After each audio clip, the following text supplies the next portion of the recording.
ควา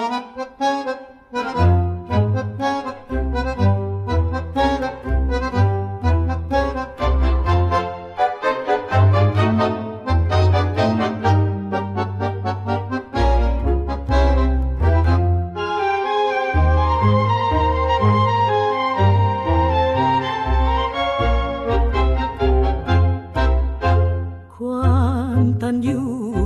คือสิ่งสวยงามความตันยูคือสิ่งสวยงามแต่ลูกก็ไม่ใช่แต่ลูกก็ไม่ใช่เครื่องแก้หนี้เครื่องแก้หนี้ของครอบครัวลูกคนนี้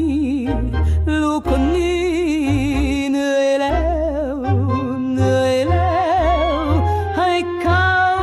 าผ่อนบ้างได้พักผ่อนบ้างได้พักผ่อนบ้างได้พักผ่อนบ้างให้เขา